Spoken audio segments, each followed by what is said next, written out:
नमस्कार, मैं हूं एपी लकी और आप देख रहे हैं कैपिटल न्यूज। आज हम पहुंचे हैं हुसैनाबाद के विधायक सह एनसीपी के प्रदेश अध्यक्ष कमलेश कुमार सिंह जी के आवास पर। यहां प्रेस वार्ता आयोजित है और हमारे साथ आज मौजूद हैं एनसीपी के प्रदेश प्रवक्ता सूर्या सिंह।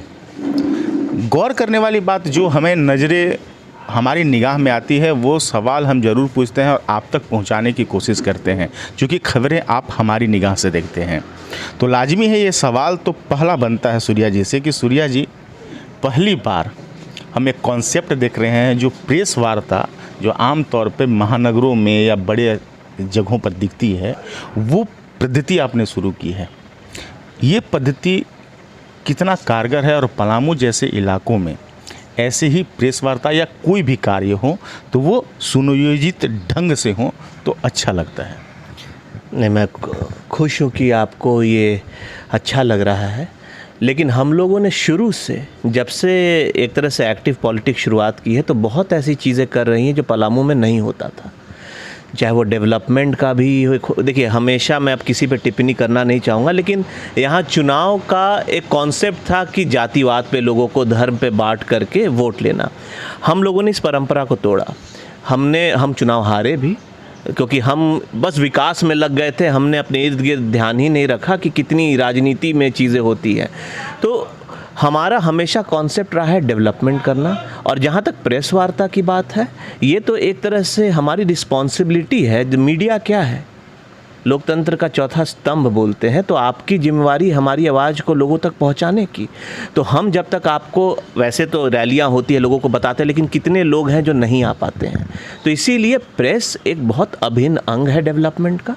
और जब हम डेवलप करते हैं तो आपको बड़े सादगी से बुला सकते हैं। अब बाकी लोग के पास कुछ ज़्यादा बताने के लिए नहीं रहता है, तो इसीलिए लगता है प्रेस कॉन्फ्रेंस का सिस्टम नहीं था। लेकिन हाँ, आमतौर पे कहीं भी हम जब प्रेस वार्ता में जाते हैं तो अव्यवस्थित व्यवस्थाओं को देखते हैं तो हमें लगता है कि ये सुकून वाला पल है। लेकिन इनसे कहीं ना कहीं हमने ये समझ पाया कि अगर आप सुनियोजित ढंग से चलते हैं, और वो चीज़ें हुसैनाबाद में भी दिखाई पड़ती हैं कि आप विकास को और जिस तरह से मुद्दे पकड़ रहे हैं, जपला सीमेंट फैक्ट्री जो मुद्दा गौन होता जाता है, जो कि रोज़गार को लेकर के है, कहीं ना कहीं लगता है कि अब बड़ी लड़ाई लड़ने की ज़रूरत है पलामू के लिए।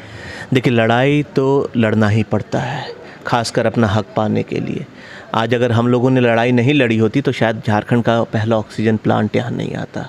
अगर हमने लड़ाई नहीं लड़ी होती तो अस्पताल जो आज से 40 सालों से कुछ खस्ता हाल स्थिति में थी, आज वहाँ देखिए इतना सुंदर अस्पताल बन के तैयार है। 40 बेड का हो चुका है, आईसीयू हो चुकी है, ब्लड बैंक हो चुका है। जिस ब्लड के चलते लोगों को 1 घंटा 1.5 घंटा दूर आके डाल्टनगंज में आना पड़ता था, अब उन्हें वहीं मिलेगा।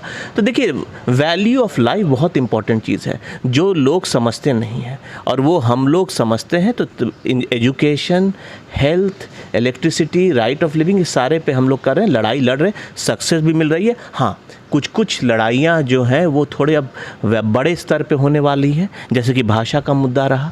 हम लोगों ने लड़ाई लड़ी तो जिला में हमें सक्सेस मिला, भोजपुरी, अंगिका, मगही को शामिल किया गया, लेकिन राज्य स्तरीय से छोड़ दिया गया। अब हम लोगों को और लड़ाई लड़ना होगा कि राज्य स्तरीय पे भी आए, और हमारे जिला की भी लड़ाई चल रही है। तो लड़ाई लड़ते रह रहे हैं, उस बीच में हमें सक्सेस भी मिल रहा है। कि भाषा की आपने बात की तो हमारे मन में एक सवाल आना लाजमी है। उर्दू को हर जगह जोड़ा गया, हिंदी को उपेक्षित किया गया। ठीक है, आपके पलामू गढ़वा में भोजपुरी, मगही, अंगिका को जोड़ दिया गया। लेकिन सवाल है कि जो विपक्ष जो बार बार सत्ता पा रहा है वो कहता है कि आप तुष्टीकरण की राजनीति करते हैं और आप सरकार में शामिल हैं, तो ये आरोप तो आप पर भी लगेंगे कि कहीं ना कहीं तुष्टीकरण की राजनीति जो उर्दू के माध्यम से दिखी, भाई भाई को लड़ाने के माध्यम जो दिखी व्यवस्था, वो कितना कारगर है। आखिरकार सरकार में बैठे लोगों को ये कैसी मानसिकता है? देखिए, एकमात्र हम ही लोग हैं जो सरकार में रह करके, सरकार अगर कोई गलत नीति बनाती है तो दूसरे ही दिन उसका विरोध करते हैं। इतना आसान नहीं है। विपक्ष तो बोलेगा ही, आप अच्छा करें या बुरा करें लोग बोले, लेकिन आप पक्ष में रह करके अपने ही लोगों को अगर वो गलत हैं तो बताने का जज्बा बहुत कम लोग रखते हैं। और आखिर वही हमने कहा कि ये सही नहीं था भाषा का जो डिसीजन था। और चाहे ये उर्दू का आपने बात बोला, हम लोग क्यों एक कलेक्टिव सोच नहीं रखते हैं? बांटने की क्या ज़रूरत है? क्यों हम, अगर हमको बांटना है तो हम एम्प्लॉयमेंट बांटे ना, इलेक्ट्रिकल लाएँ, मेडिकल लाएँ, उसमें बांटे ना लोगों को। ये भाषा में और जात में बांट के क्या मिलेगा? हमें बांटना भी है तो हुसैनाबाद में हम पावर प्लांट लगा देंगे, हम डाल्टनगंज में आपको सीमेंट फैक्ट्री लगा देंगे, हम आपको कहीं मतलब आप दूसरा कहीं भी जो क्षेत्र है, हम विश्रामपुर में आपको कुछ इलेक्ट्रॉनिक का फैक्ट्री लगा देंगे। इस तरह से बांटना चाहिए ना लोगों को। तो हमेशा हम डेवलपमेंट में बांटने की सोच रखते हैं, भाषा जात धर्म पे नहीं। और इसका विरोध हमने किया, सक्सेस भी मिला, हमें जीत भी मिली है, लेकिन अभी लड़ाई जारी है क्योंकि हमें पूरे स्टेट में। और देखिए, जहाँ तक मानसिकता की बात है, अब हम किसी और के बिहाफ पे क्या बोल सकते हैं? हम अपनी जिम्मेवारी ले सकते हैं और हम उसको कर रहे हैं। और इसीलिए आपको हुसैनाबाद में विकास नज़र भी आता है। युवा होने के नाते इतना तो ज़रूर सवाल पूछेंगे कि जो सरकार में बैठे लोग हैं, जब आप जपला सीमेंट फैक्ट्री के आपके प्रदेश अध्यक्ष जो हुसैनाबाद विधायक हैं, वो विधानसभा पटल पर ऐसे मुद्दे रखते हैं जो रोज़गार से संबंधित होते हैं, भाषाई जंग को लेकर के शुरुआत से मुखर हैं। आज भी आपका स्टैंड क्या है? एक युवा का स्टैंड क्या होना चाहिए? पलामू के युवा कहीं ना कहीं हमें उनके आंदोलन में भटकाव नज़र आता है। देखिए, युवाओं की भी गलती नहीं है, क्योंकि काफ़ी आंदोलन तो बस लाठी के चोटों से ख़त्म हो जाता है। सक्सेस मिले आंदोलन को तब ना सरकार को भी तो सुनना चाहिए। अब युवा क्या करे? युवा को ऐसा एक प्रतिनिधित्व चाहिए जो रिज़ल्ट दे। और युवा आते हैं बेचारे बैठे रहते हैं, फिर लाठी चार्ज होता है, किसी का सर फट जाता है, कोई चला जाता है, फिर सब लोग भूल जाता है।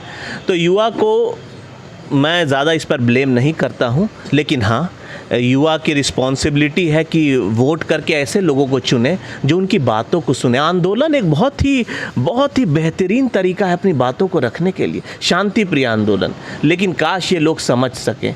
और हमारा जो स्टेटस है, हम हर चीज़ समझते हैं। आखिर हम समझते हैं तभी तो जनता का जो मैटर है हमने उनको दिया, जो हम कर सकते हैं। और देखिए, ऐसे तो अनंत है समस्याएं। एक दिन में हम हुसैनाबाद को रांची नहीं बना सकते हैं, लेकिन जो हुसैनाबाद में काम हो रहा है, कभी आप इंडिपेंडेंटली जाइए और समीक्षा करिए, आपको लगेगा किसी मंत्री का क्षेत्र है और एक विधायक का क्षेत्र है वो। और जब हम मंत्री भी थे, जब विधायक कमलेश जी मंत्री थे, तो उन्होंने एक सिद्ध कर दिया कि विकास कैसे होता है। जो 50-60 साल में नहीं हुआ, उन्होंने 5 साल में करके दिखाया। आज हम लोग विधायक हैं लेकिन मंत्री जैसा काम कर रहे हैं। अब अगले बार अगर हमें मौका मिलता है बड़ी भागीदारी सरकार में, तो मेरा सबसे बड़ा प्राथमिकता होगा कि गरीब के बच्चों को 3 से 4 हज़ार नौकरी लगाना। और मैं एक एग्जाम्पल सेट करना चाहता हूं कि बाकी लोगों को भी लगे कि हाँ भाई, नामुमकिन कुछ नहीं होता है।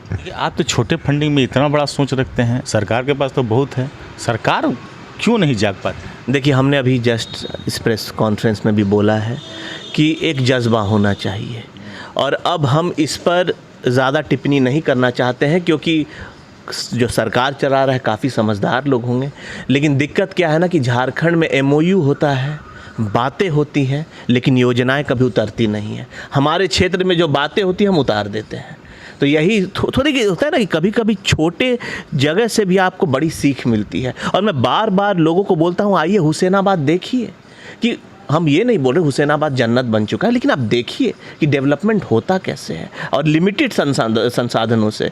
तो मेरे ख्याल से एक ना एक दिन ज़रूर आएगा कि हो सकता है हमें ही सरकार में बड़ी जिम्मेवारी कभी मिले। तो मैं इस मिथक को दूर करना चाहूँगा कि 22 साल हो गया झारखंड को बने हुए और कोई भी यहाँ बड़ा प्लांट नहीं लगा। मैं करके दिखा सकता हूँ, और हमने किया भी है। मैं कोई जुमलाबाजी भी नहीं कर रहा हूँ, मैंने किया है, आपके सामने है। जा कर के कभी भी माइक कैमरा लेके देख लीजिए।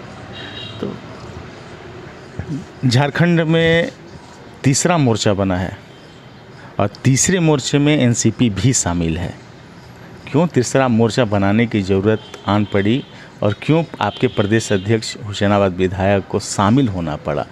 तीसरा मोर्चे की उपयोगिता कहाँ है झारखंड में? देखिए, तीसरा मोर्चा कलेक्टिव वॉइस है, कलेक्टिव इश्यूज़ हैं, जो चीज़ें इग्नोर हो जाती हैं। क्योंकि एक चीज़ है कि कभी भी डेवलपमेंट के बारे में लोग पूछ रहे हैं तो उस पर सेटिस्फैक्ट्री आंसर्स नहीं आ रहे हैं।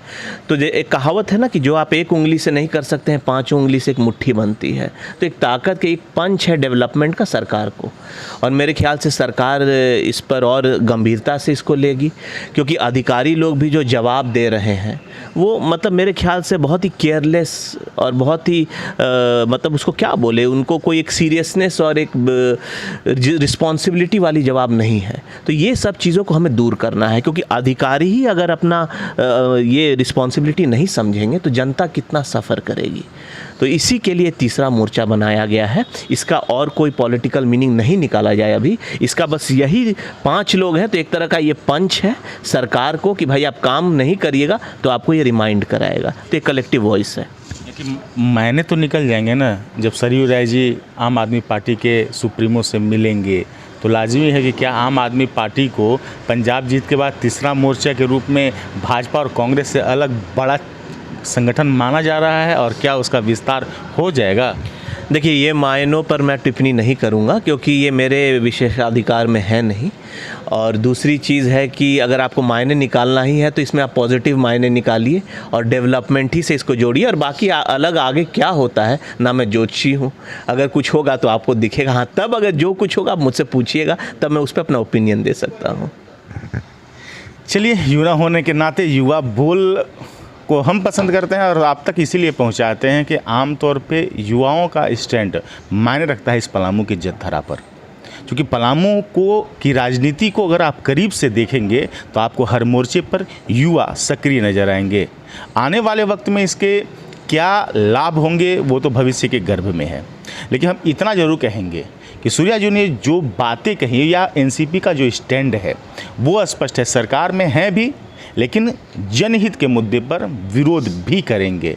ऐसे में झारखंड की सरकार के लिए मुश्किलें खड़े करने वाली एनसीपी जरूर बन सकती है, क्योंकि वो जनहित के मुद्दे पर है। लेकिन अंतिम सवाल एक मन में है, जनप्रतिनिधियों की बात पिछली बार भी हुई थी हमारे साथ इसी मंच पर, जनप्रतिनिधि एक नहीं हो पाते हैं। सूर्या सिंह युवा होने के नाते क्या सोच रखते हैं कि क्यों आखिरकार जनहित के मुद्दे पर पलामू प्रमंडल के जनप्रतिनिधि एक नहीं हो पाते हैं?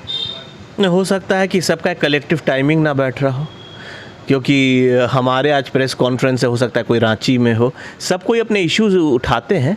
लेकिन देखिए क्या है ना कि कभी कभार कुछ ऐसे, जब तीसरा मोर्चा बना तो सभी एक जगह हुए ना। वो वहाँ पर विधानसभा था ना, आज की प्रेस कॉन्फ्रेंस में 5 विधायक तो नहीं है ना।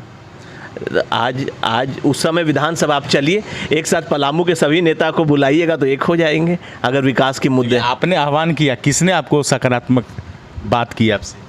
आपने तो आह्वान पिछली बार किया। अभी मुझे प्रेस के ही माध्यम से पता चला ना कि हर कोई भाषा का हमारे बाद हमने शुरुआत की, उसके बाद हर दल लोग बोलना शुरू कर दिए। देखिए, आप किसी भी दल में रहें, आप जनता को दरकिनार नहीं कर सकते हैं, और यही मैं लोगों को समझाता हूँ। तो कुछ लोगों को ये चीज़ बाद में समझ आती है, लेकिन जब समझ आ जाती है तो सारे लोगों का स्वागत है। हमें पहले समझ आ जाता है। और कहीं ना कहीं जनता के हित में अगर आप सजग नहीं रहते हैं तो आने वाले वक्त में, वर्ष 2024 है, चुनाव होंगे और जनता जवाब देगी। अब सकारात्मक कौन है वो तो आने वाले वक्त में दिख जाएगा, लेकिन हमें इस बात का इंतज़ार रहेगा कि एनसीपी का ये जो रुख है वहाँ आने वाले वक्त में झारखंड सरकार के लिए कितना बड़ा मुश्किल पैदा करेगी, और क्या वाकई में जो इनका मुद्दा है कि जनहित में सरकार अपने सोच को बदले और अपने क्रियाकलाप को बदले और जनहित में निर्णय ले।